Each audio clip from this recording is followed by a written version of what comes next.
Well, folks, every day under Joe Biden's administration is a political ad cut for Donald Trump. The latest example comes courtesy of America's southern border. And there is so much going on at the southern border. If you watch Divided States of Biden episode 1, which is where we actually went down to the border and checked it out, you can see that the border is basically wide open. There are no border patrol agents where they should be. They are all too busy processing illegal immigrants and letting them into the country. Well, yesterday at the border, there was a major conflagration when in Texas, about 300 illegal immigrants decided to storm one of the sections of the Texas State National Park where they had erected some border wire. They stormed across the border, most of them being young males, and started toppling over American soldiers, started assaulting the American Border Patrol. Here is what it looked like. So this is insane, right? It's effectively riotous circumstances. You can see these illegal immigrants who push their way through the border, and then they just start pushing their way past the soldiers, past the Border Patrol, and they rush up to the fence. Now, the fence is still closed, so they're rushing their way past border wall, but there's another fence. And now they are waving their arms. To suggest that this is how borders normally work is totally crazy. Of course, this is not true. And it's being facilitated by the Mexican drug cartels. To understand what's going on the border, you have to understand the people in control of the southern border are, in fact, the Mexican drug cartels who decide where every single illegal immigrant gets dropped off. This is not the days of the 1980s when you have illegal immigrants singly or in pairs or as families attempting to cross the desert to get into the United States. You now have drug cartels that literally take people on trucks directly to the border and drop them off where they want to be dropped off for a couple purposes. One, they understand that if those people arrive at the border and are then processed, they're going to enter the country. And two, if you can force Border Patrol to congregate around places like this, where the Border Patrol ain't, the Border Patrol is not in the areas where it needs to be, interdicting all of the fentanyl that is crossing the border by literally tens of thousands of pounds and then killing 100,000 Americans a year. That's episode 2 of the Divided States of Biden on fentanyl. That is coming on Monday, where we go inside that story. It has a lot to do with the border crisis. They are very much intertwined. This is Joe Biden's policy. Joe Biden's policy is to have an open border. Understand that the Biden administration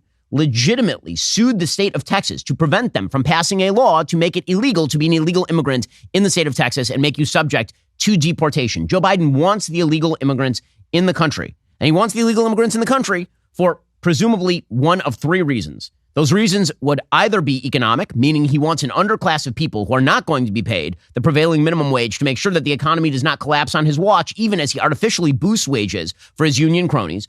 2, he wants to make sure that a huge number of people cross across America's southern border and then eventually gain their citizenship, because a lot of these young men who are crossing the border will get married to American citizens and then gain their citizenship that way. And then he hopes that those people will become Democratic voters. And 3, ideologically, there's a huge segment of the Democratic Party that believes that America is bad and should not have borders, and that actually any westernized country should not have borders, that somehow the West, being an exploitative capitalist system, that system has been terrible to people all over the world, and therefore the West owes it to people all over the world entry, that people should just be able to cross borders willy-nilly.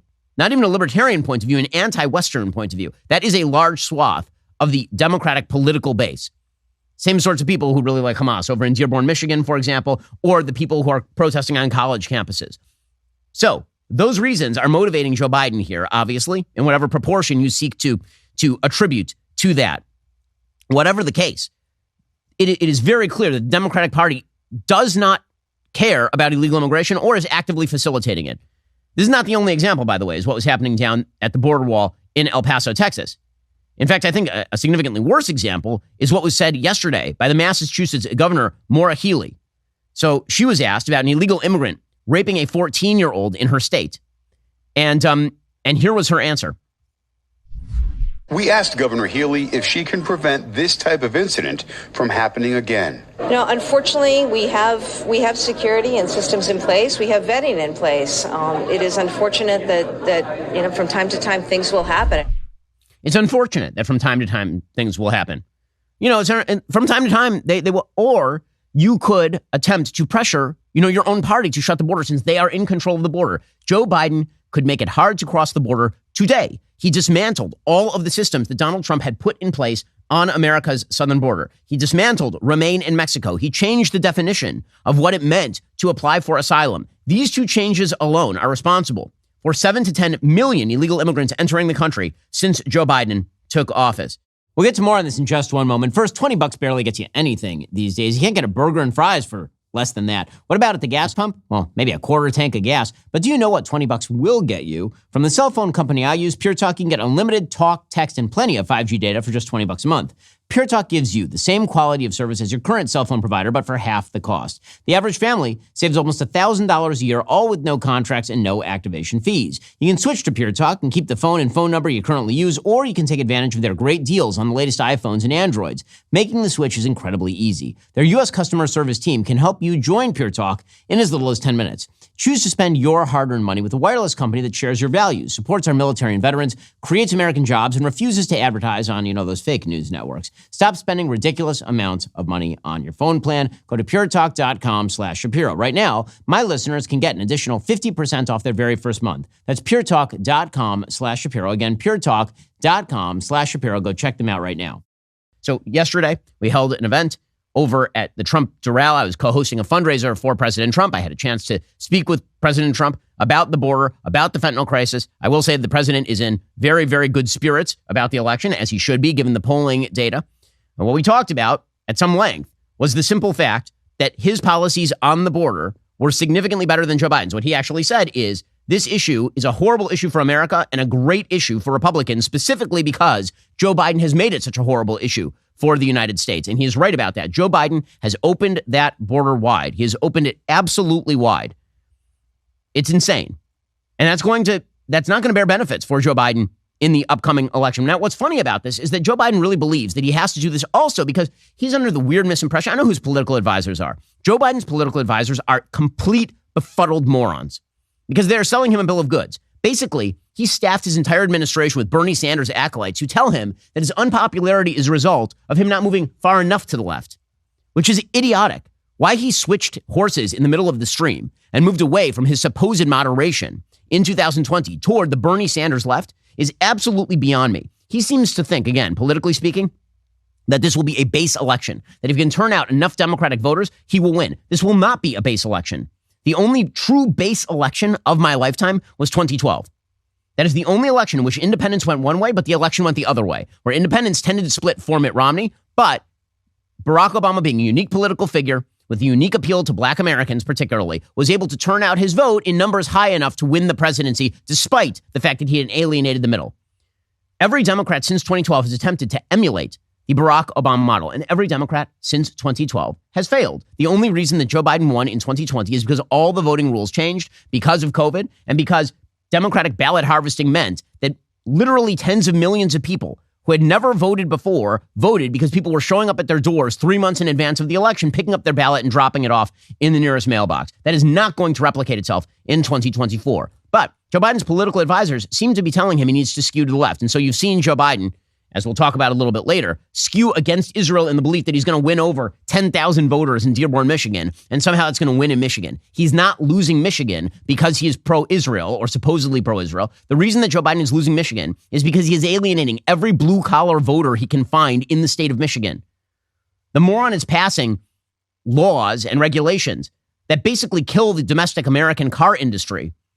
And then he's wondering why he's losing Michigan. That would be the reason, sir, that you're losing Michigan. But his own people won't tell him that because they're staffed by environmentalist do-gooders and radical leftists. And the same thing is true on the American border. Joe Biden seems to believe that if he's soft on the American border, this is going to win over Hispanics. This is one of the biggest myths in American politics, is that Hispanics, Latinos in America are desperately in favor of a wide open border. That is not true by polling data. I don't know where they're getting this idea that Hispanic Americans are like, yeah, just open up the vast majority of Hispanic Americans came here legally, not illegally. They're legal citizens of the United States. And because of that, they think the same way that pretty much all other Americans think, which is, you know what we should do? Control our borders. But Joe Biden seems to think that if he leaves the border wide open, that everybody is in favor of that if you're Hispanic and Latino. And here's the thing, he is bleeding Hispanic and Latino support. And there are a wide variety of reasons for why he is bleeding Hispanic Latino support, but he's focused on exactly the wrong minorities in terms of electoral turnout. One of the most amazing things about the way that we have broken things down in terms of the intersectional hierarchy is that because the left believes that victimhood status is the ultimate arbiter of value, they've politically appealed to people on the basis of their victimhood status, which is politically stupid. Because if you are actually going to game out how to create a victorious coalition, you should look at the number of people in each supposed subgroup. But Democrats don't do that. They decide that they're going to focus on subgroups based on where they stand in the intersectional hierarchy. So, for example, they'll talk about transing the kids. It doesn't matter that a very, very small percentage of Americans are in favor of that. A vanishingly small percentage of Americans are in favor of that. That is an issue that's high on the intersectional hierarchy, so it gets a lot of attention, and it alienates the other 98% of voters. The Democratic Party will talk about systemic racism keeping black Americans down. Never mind the fact that most Americans don't actually believe that. They'll talk about that because they believe that that ranks high on the intersectional values list. And never mind the fact that black Americans are actually not the largest minority group in the United States. By far the largest minority group in the United States is Hispanic Americans. And he can't even get them right. Everybody mocked Donald Trump when he ate from a taco bowl. He said, Happy Cinco de Mayo. And they're like, okay, well, he's obviously mocking Hispanic. He doesn't understand the plight of Hispanic Americans. But it is Jill Biden who's going out there telling people how Hispanics are like breakfast tacos. And it's Joe Biden who's out there saying that Hispanics must love open borders. I mean, let me tell you something. Donald Trump eating a taco bowl is certainly less offensive to Hispanic Americans than the baseline idea that all Hispanic Americans are in favor of vast illegal immigration. It's not true. And not only that, it turns out that if you want to alienate Hispanic Americans, the best way to do that is to suggest that there's an intersectional hierarchy in which black Americans are put down by the evil boot of the United States, and Hispanic Americans are somehow exempt from that. Because here's the thing about Hispanic Americans. Hispanic Americans are upwardly mobile by numbers. Hispanic Americans, by numbers, agree with the idea of the American dream. You know why? Because they have participated in the American dream in terms of upward economic mobility. Now, so have a lot of black Americans, obviously. But the entire media are dedicated to the proposition that black Americans are kept down by the evil racist American system. And Hispanic Americans are not kept down by the evil American system, according to that same media. Which means that either they're participants in it or they're sort of ignored by it. And Hispanic Americans look at America, they say, you know what? This is a pretty great place. This is a pretty awesome place. I came here with literally nothing. I crossed that border with nothing, with my wife, maybe a kid. And I started off working a job at a restaurant for nothing, and now I own the restaurant. And I'm looking at the numbers right here. And again, this bizarre vision of white upper crust liberals that Hispanic Americans are a bunch of impoverished people mired in absolute penury for their entire lives, that's not true at all. It's simply not true. In the simple reason that Latino voters have been turning to the right, even the left is recognizing this in terms of the media now. The reason that's happening is because they are upwardly mobile, economically speaking, somewhat socially conservative, significantly more socially conservative than the Democratic Party. Those are the reasons. We'll get to more on this in just a moment. First, civics education in America is not just low, it's at an alarming all-time low. Shockingly, studies show that less than half of high school students are not familiar with the Bill of Rights. It's a pressing issue, but there is a beacon of hope. Let me introduce you to Flag USA, an organization that's not just fighting back, but making a significant difference by educating our kids about America's founding documents. They have student resources to help students better understand the Constitution and the Declaration of Independence. They also have guides for parents, grandparents, and teachers. You name it, Flag has it. These kid-friendly resources were written in partnership with the great Justice Enten Scalia and his team, so you know your kids are getting the truth. We have to start educating our kids on why the Constitution and Declaration of Independence are so important. We can't expect them to fight for freedom if they don't know what it is. Go to flagusa.org/shop. Use promo code BEN for an exclusive discount. Grab these booklets for your kids, grandkids, neighbors, and teachers. Again, that's flagusa.org/shop. Use promo code BEN and help out the next generation to learn about the things they need to know. According to Keith Humphreys, this is again on MSNBC, November 2022. Most Latinos voted for Democrats in the 2022 elections, but Republican support among Hispanic voters has grown by 10 points since 2018, continuing a dozen-year trend of America's largest ethnic minority group drifting in a more politically conservative direction. So why exactly is this happening? Because start with health and upward mobility. Latinos' life expectancy in the United States exceeds that of whites by about 3 years. In the 5 years prior to the pandemic, Hispanic median household income grew more than twice as much as whites and faster than Black and Asian Americans as well. Both of these advantages are buttressed by Hispanic gains in education. According to the National Center on Educational Statistics, from 2010 to 2020, the high school dropout rate of Hispanics fell by more than half, from 15.1% to 7.4%, approaching the national average of 5.3%. From 2000 to 2018, the college enrollment rate of Hispanics aged 18 to 24 increased by more than half, from 22% to 36%, also approaching the national average, which is 41%. In this year's entering class at the University of California, this is 2022, the largest racial and ethnic group is Hispanics. Some observers were surprised more Latinos didn't vote to restore affirmative action in the UC system, but if you're the largest group being admitted, you don't need affirmative action in the UC system. All of these successes have shaped Hispanics' view of their country. A 2021 survey by Pew found Latinos see the United States as offering more economic opportunity, better conditions for raising children, and better access to healthcare services than the countries in which they were born, or, in the case of U.S.-born Hispanics, in the countries in which their ancestors were born. So in other words, Hispanics think this is a pretty freaking great country, because it is, in fact, a pretty damned great country. And guess who thinks that this country stinks and needs to be fundamentally transformed? Democrats. That does not agree with the Hispanic population. Another fascinating poll about Latino voters from November 7, 2022. This is a Pew Research poll, and it breaks down Republicans by group. They say effectively that there are 5 Republican groups, and these 5 Republican groups are what they call faith and flag conservatives, who are becoming traditional conservative on nearly every issue. They want Christianity more prominent in public life. Only about 16% of Hispanics who are Republicans or lean Republican consider themselves faith and flag conservatives. Then there are committed conservatives. This would be very conservative on most issues, particularly economics, and favor a hawkish foreign policy. Those people, only 12% of Hispanics consider themselves in the committed conservative group. So that's only 28% of Hispanics who consider themselves faith and flag conservatives or committed conservatives. Then there's the populist right. That'd be highly restrictive views about immigration, very critical of the fairness of the economic system. Right? This would be sort of the J.D. Vance right. Only 14% of Hispanic voters count themselves in that group. Then there is the ambivalent right. Those are people who are sort of moderate on immigration and some social issues. They don't really feel at home in either party, but they have conservative views about the government and the social safety net. 21% of Hispanics consider themselves part of this group. And then there are the stressed sideliners. And here's how Pew describes these people. Mixed political views, lean slightly liberal economically, more conservative in other domains. 27% of Hispanics count themselves part of this group. So in other words, the areas of the right where Hispanics are overrepresented are among people who are ambivalent right and stressed sideliners. So what happened here? The Democrats actively alienated these people by moving too much to the left. That's what happened. The Democrats said to these people that you are a minority that we don't care about because you're too economically mobile. The Democrats said to this subgroup of people, you probably just want an open border. And if we cater to an open border, you'll probably like that. They don't want an open border. And so Joe Biden is bleeding minorities. Here is CNN's Harry Enten explaining that Joe Biden is getting smoked among Hispanics. And President Biden has been courting Latino voters in the Southwest. Where does he stand? Yeah, so, you might think, that Hispanic voters might be the types of folks who would have a backlash against Donald Trump's remarks, right?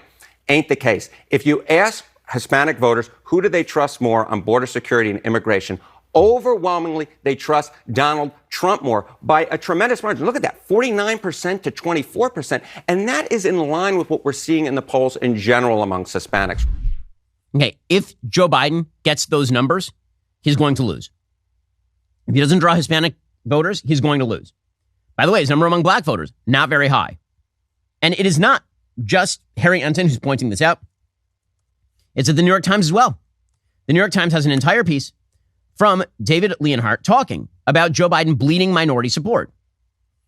He says, quote, after Donald Trump won the presidency in 2016, many political scientists and pundits came forth with a simple explanation. Trump had won, they said, because of white Americans' racial resentment. I never found this argument to be persuasive. Yes, race played a meaningful role in Trump's victory, but politics is rarely monocausal, and there are good reasons to believe the 2016 election was complex too. 8 years later, the it's all racial resentment argument doesn't look merely questionable, it looks wrong. Wrong. Remember, this is the entire basis of Joe Biden's campaign. Joe Biden's campaign is Donald Trump is a white supremacist who would, if he could have, he would have been marching with the marchers at Charlottesville. If Donald Trump could do it, he would be making little Nikki Fuentes his Secretary of Defense or some such nonsense. That is garbage, and it's not true. Not only is it not true, it's a bad campaign tactic. As David Leonhardt points out, a defining feature of American politics has been the rightward shift of voters of color. Asian, black, Hispanic voters have all become less likely to support Democratic candidates and more likely to support Republicans, including Trump. In each group, the trend is pronounced among working class voters defined as those without a 4-year college degree. Now, I think Republicans can make a similarly foolish mistake by thinking that the reason that these voters are moving into the Trump camp is because big government spending that is not why. They're being alienated by the left. By and large, Americans believe that this is an awesome country. And the things that made America awesome, namely the ability to pursue the American dream, to build something for your family, the fact that your parents or grandparents came here with nothing, and now you live a pretty good life and your kids will live an even better life. That is the thing that they want. And they don't think that government is the thing that helped their grandparents or parents do that, or them do that. They think they did it, or their parents did it, or their grandparents did that. According to David Leonhardt, he says, if anything, Democrats' weakness among voters of color appears to have intensified since 2022. Among white voters, President Biden has about as much support as he did 4 years ago. Nate Cohn, the Times chief political analyst, has pointed this out. But Biden's support among Black, Hispanic, and Asian voters has plummeted. As John Burns Murdoch, the chief data reporter at the Financial Times, wrote last week, quote, I think this is simultaneously one of the most important social trends in the United States today and one of the most poorly understood. And that is right. That is right. It is one of the most poorly understood trends. And it's because Democrats have embraced the precise opposite of what many minority groups in America want. Upward mobility, stability, family-based conservatism, meaning leave my family alone and let me go to my church. These are things that most people who come to the United States want. And those are things that the Democrats are currently fighting against. And that is why Joe Biden is bleeding support. And it's true in every area of his campaign. Every area of his campaign, he continues to pander to the most radical members of his group. And I don't understand what his logic is, just on a political level. It's unbelievably stupid. And then he thinks that he's going to please people by doing performative politics. We'll get to more on this in just a second. First, a child's life is molded by his or her home, school, friends, community. A positive experience in all those areas helps build a healthy child. Cars for Kids, that's Cars with a K, is a registered nonprofit organization that gives kids the tools to succeed in life. If you got a car that's just sitting in your driveway taking up space, you should consider donating it to Cars for Kids. You remember Cars for Kids? They're the folks with that catchy jingle, 1877 Cars for Kids. If you're tired of looking at that old car in your driveway or hearing your spouse complain about it, why not let Cars for Kids take care of it for you? Here's how it works. Visit their website at carsforkids.org/Ben. Let them take it from there. The whole process only takes 2 minutes. Cars for Kids will schedule a pickup at a time that's convenient for you.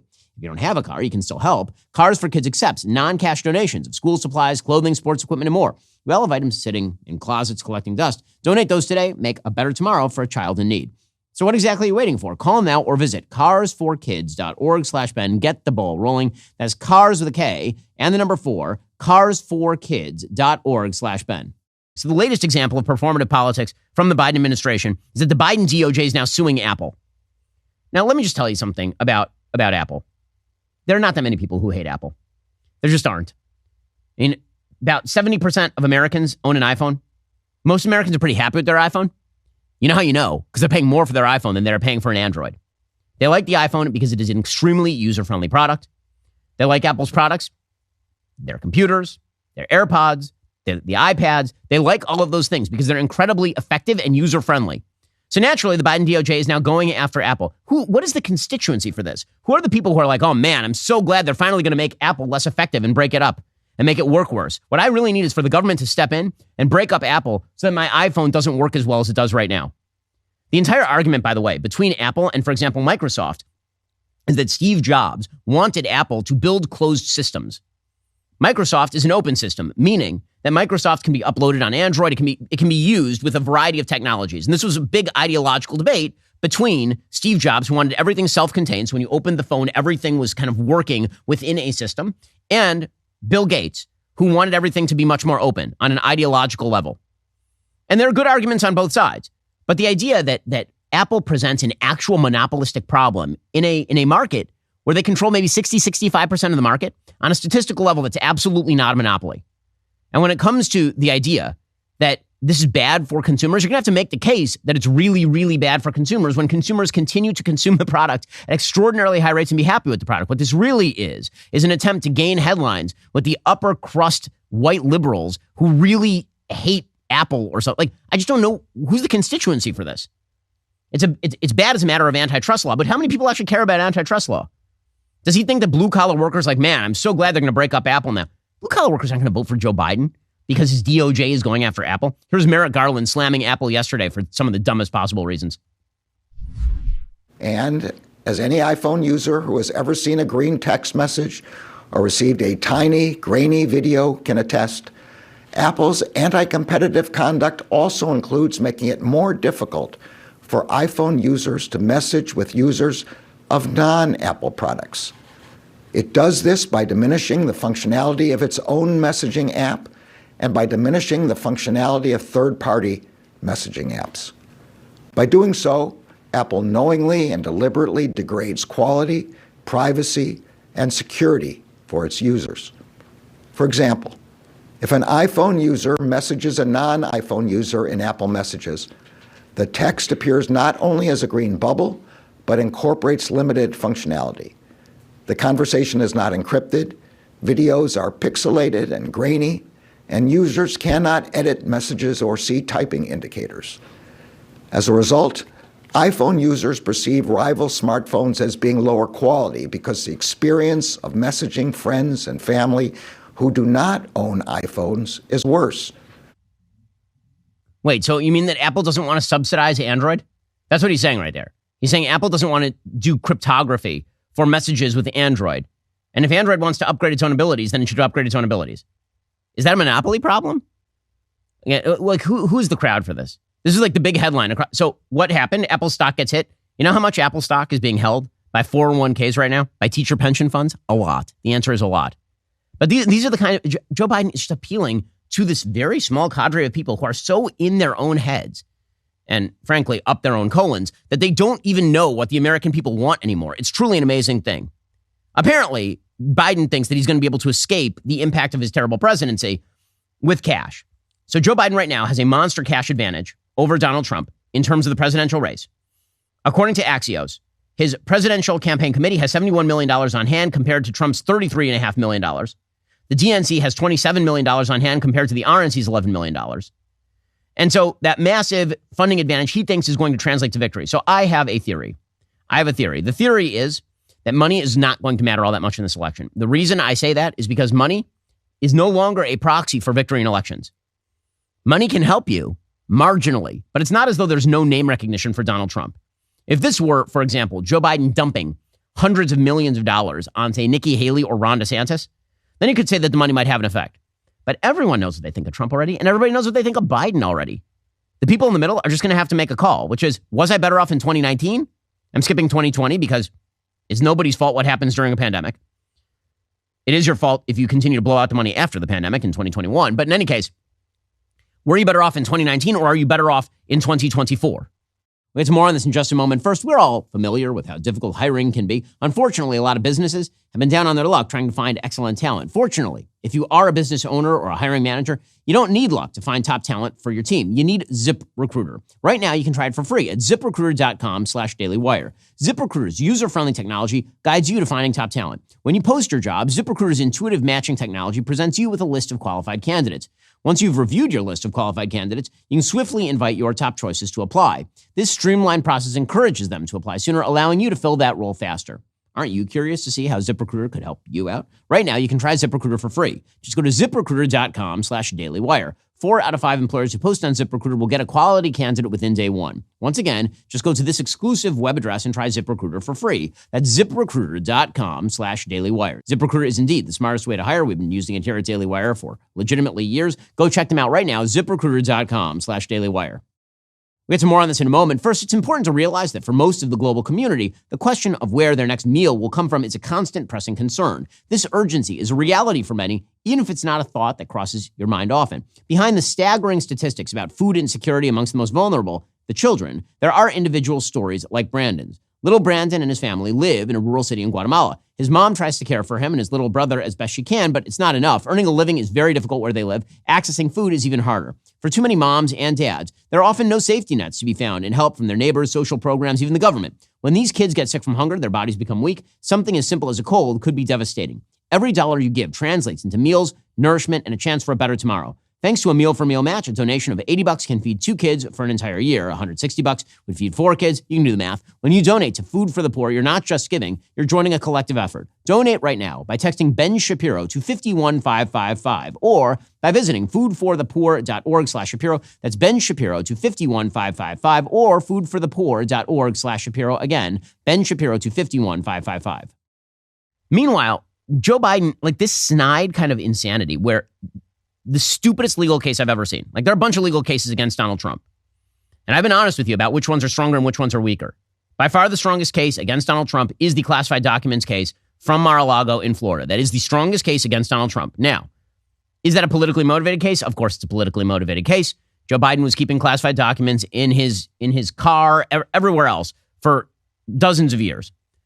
With that said, the case against Trump, legally speaking, is strongest there. But the single weakest case against Donald Trump is the civil fraud case brought by Letitia James against Donald Trump in the state of New York, where they are currently holding him up at gunpoint for almost $500 million. And the goal of this is to bankrupt Trump, and apparently to allow Joe Biden to talk about bankrupting Trump.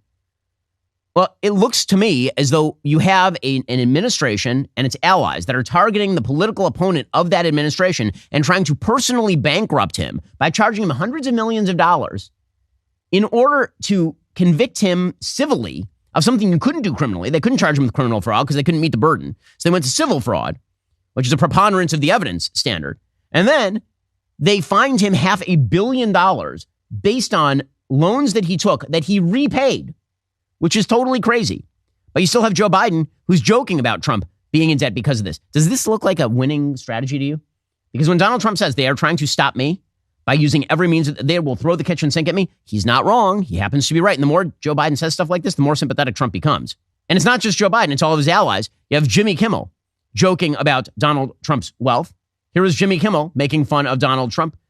Now, again, they're fining him $500 million for not really doing anything that damaged anyone. But Jimmy Kimmel is going to mock Trump now about that. The great white supremacist has until Monday to come up with a $464 million bond, or the state may seize and sell his property. Trump said nobody has ever heard of anything like this before. Trump needs cash, and we never heard of most of the crazy stuff you do before, but I mean, nobody ever heard of the president changing the weather with a Sharpie before either.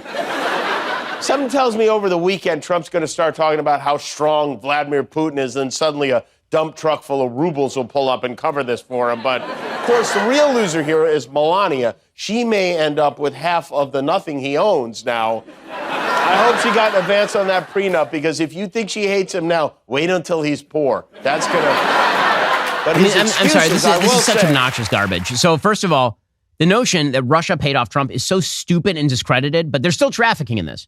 Remember, Donald Trump is fake news and untrustworthy, but they will still have Jimmy Kimmel years later suggesting that Vladimir Putin paid off Donald Trump for some unspecified reason. Meanwhile, even CNN is admitting that a huge percentage of the Letitia James case is just bullcrap. So, for example, Trump had suggested a value on Mar-a-Lago, and Letitia James suggested that that value was inflated. What did she suggest the value of Mar-a-Lago was? She suggested the value of Mar-a-Lago was like $18 million. That's the stupidest thing I've ever heard in my entire life. That's unbelievably stupid. Have you ever been to Mar-a-Lago? It's a giant hotel complex. It is not worth $18 million. That's absurd. $18 million in like a nice neighborhood of Florida, like a really nice neighborhood of Florida, $18 million will buy you maybe 5 houses.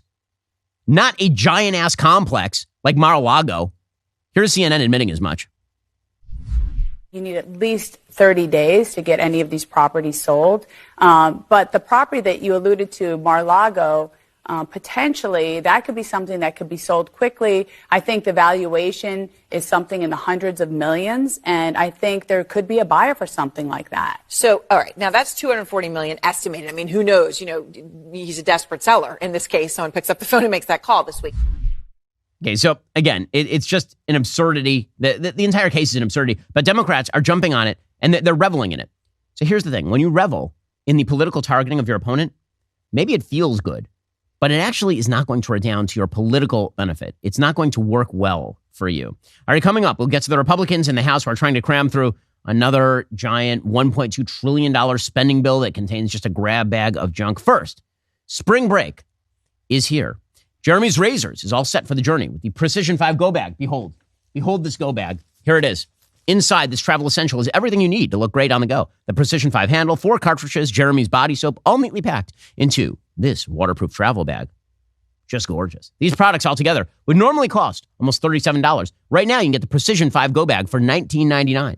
Leave the woke behind. Join the alternative economy with a company that aligns with your values, Jeremy's Razors. Head on over to jeremy'srazors.com. Get your Precision 5 Go Bag today. Okay, meanwhile. Now, speaking of the Biden administration being completely disconnected from the American people, again, when you're talking about upward mobility and the disconnection that the Biden administration has from regular Americans, it's not just, kind of on an imagistic level, making fun of Trump and all that kind of stuff. They really do hate capitalism, a lot of the Democrats.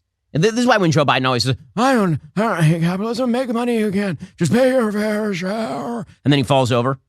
When that happens, nobody believes him. And the reason no one believes him is because the left flank of his party does not actually like capitalism. Again, going back to the idea that Hispanic Americans, particularly, like upward mobility. And most Americans, actually, are a huge fan of upward mobility. Okay, this is why whenever anyone says that America is built on the middle class, no, America is built on the people who at some point in their lives are middle class and then spend the rest of their life trying to get out of middle class and up to the upper middle class or the upper class. There is no such thing in the United States as a permanent middle class. That is not a thing. The people who constitute the middle class, very often that is a transitory state. I was middle class for a large portion of my life, and then I wasn't middle class anymore. And that's what everyone is trying to do. This is why even when Republicans talk about, there's the lower class and the middle class and the upper class, that is not a class. When people talk about American classes, the same way they talk about like the British class system from the 18th century, not the same thing. There are no lords or lairds here. That is not a thing. Many of the people who are the richest people started off as very, very not rich people, including, for example, Elon Musk, who started off dirt poor in the United States. No, he was not the scion of an emerald mine. Read his biography or talk to him. Okay, but the Democrats seem to believe this sort of crap, and that's not a particularly nice vision of the American dream that they are selling. So, for example, yesterday, the squad held a press conference talking about how the government should spend more money on housing. How that, we have a housing affordability crisis, which means, presumably, that the government should step in to make everything more affordable. Because if there's one thing that we know about the government, it's that it makes things more affordable. Oh, wait, that's precisely the opposite of every single good or service the government has ever gotten involved in. Every single good or service that the government has ever gotten seriously involved in terms of subsidization, for example, has gotten wildly more expensive over the years, whether you're talking about education or healthcare. But here's Jamaal Bowman, a man so stupid he can't tell the difference between a fire alarm and a door opening device, suggesting that if you pay more than 20% of your salary in rent, that you are a member of the Plantation Capitalism class. But how many people aren't so lucky and aren't so fortunate and have been left behind by our elected officials for far too long? Too many. And that's why we have this unhoused crisis all over this country. It is plantation capitalism to have someone paying 40, 50, 60% of their salary towards rent. That is plantation capitalism. Rent should be capped at 20% of someone's salary. That's where we need to take it. And AOC standing there like the dolt that she is, just smiling at, yeah, we should cap it at 20%. Okay, you got any, how? You have to put rental caps on the amount of money people can charge, which means no one will build a building ever again. Or you're going to have to inflate the currency, which will temporarily increase the amount of pay vis-a-vis rent, and then rent will increase. That's pretty much all you got. When you say that you're going to build affordable housing from the government, for example, those turn into the housing projects that are complete crap and garbage that end up having to be torn down.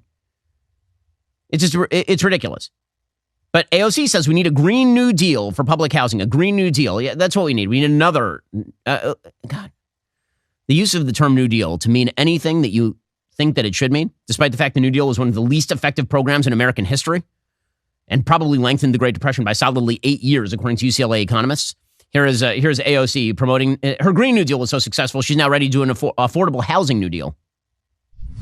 The Green New Deal for public housing would immediately replenish the multi-billion-dollar backlog for public housing repairs. It would repeal the Fair Cloth Amendment. It would invest up to $234 billion over 10 years to preserve, upgrade, and expand our public housing stock. It would bring public housing down to zero carbon emissions while creating 280,000 jobs in America. Yeah. It would end the era of government neglect, There's a lot of head motion happening right there. And privatization of our public housing. Just absurd people. The pathway to the American dream is not the government building you affordable housing. It is not. You know, had affordable housing built by the government? The Soviets. It didn't work out amazing.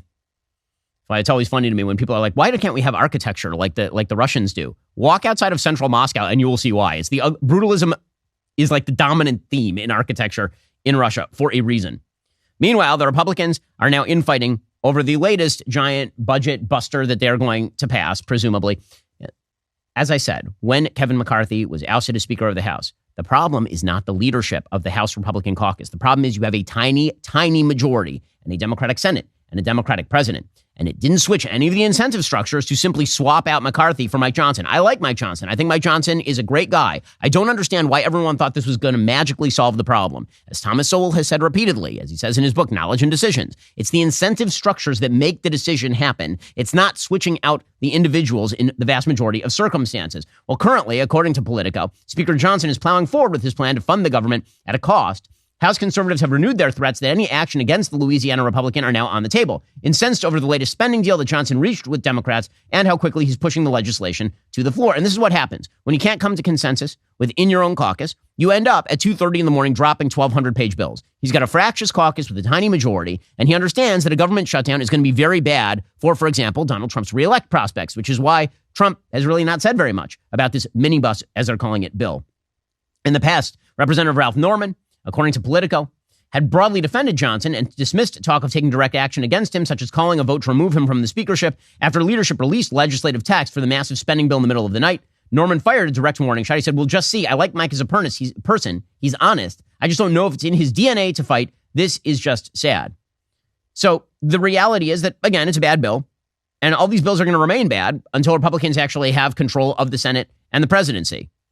And then maybe the bills will get slightly better if passed is any indicator. Because when Trump was president and Republicans controlled the Senate and the House, they also passed giant spending bills. So what exactly is in this bill? Well, an enormous amount of pork. A huge amount of pork. So Chip Roy, who's the most consistently conservative person in terms of spending in the House of Representatives, he was ripping on the bill. He basically said any Republican who votes for this should be ashamed. If you care about the border, you're getting nothing here. It is completely false to say that we're getting anything here that will help. And in fact, what we're going to get is more money to process more people, which means you're going to get more people at the border. Nothing is going to stop the flow at the border in this bill. So we're funding open borders. We're funding the mass releases of people in violation of the law, using parole, the same laws that were violated to release the individual who came in and killed Lake and Riley. I can't do that. No Republican should. Any Republican who votes for this bill should be ashamed of themselves. Okay, well, he is not wrong that in a vacuum, that is true. Now, Republicans are not getting much out of this bill. This is the biggest problem, is that, let's be real about this.